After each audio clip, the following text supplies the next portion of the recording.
Hello. Welcome to this introductory video on the all-new e-filing portal.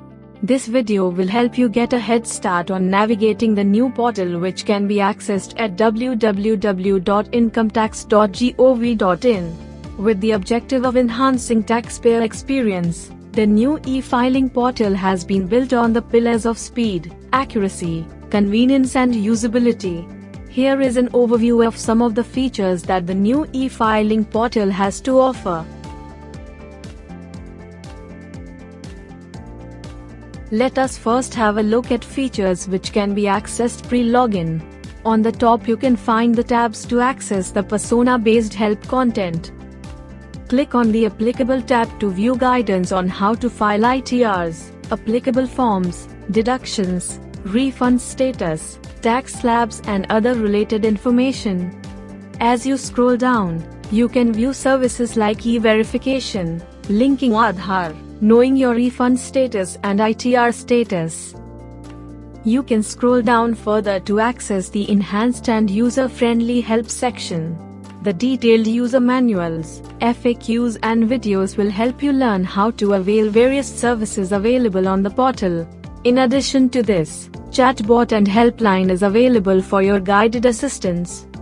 To avail all the services offered by the portal, you need to register and log into the portal.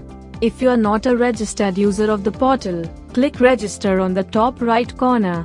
If you are already a registered user, log in with your user ID and password. Let us now take a quick look at the dashboard and the various functionalities accessible post-login. The e-file menu lets you file forms, returns and e-pay your tax. Authorized Partners menu lets you explore the MyERI, MyCA and the Authorized Representatives options.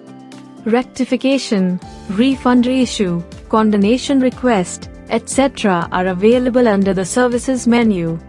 Under the Pending Actions menu, you can access important services like e-proceedings and response to outstanding demand service. The Grievance menu is available to submit grievance as well as view the status of a previously submitted grievance. In the Help section under the Learn with Us menu, you can see an elaborate help menu available to you on the dashboard itself. To view your personal profile, click on the My Profile option. You can view, edit and update your personal details. Your contact details must be updated promptly to ensure hassle-free communication between you and the Income Tax Department. On the left, you will find the things to do to ensure profile completion. Ensure that your profile is complete so that you can make the best use of the portal and receive timely communications from the department. This is not all. You can access the portal in various regional languages. Chatbot is available to help resolve your queries. What's more, an all-new mobile app will be available to help you in availing various tax-related services on the go. It is recommended that you should check for and complete some important steps which will help you smoothen your e-filing journey. Ensure that you re-register your DSC, reset e-filing vault higher security options, update your personal mobile number and email ID under primary contact in your profile, link Aadhaar, and pre-validate your bank account, if not done previously. Act on pending action and respond to outstanding demand. Now that you know the first few things to do after you log into the portal, do explore all the sections available to you. That's everything you need to start navigating the all-new e-filing portal. So what are you waiting for? Log into the new e-filing portal and start your e-filing journey. Connect with us for more information.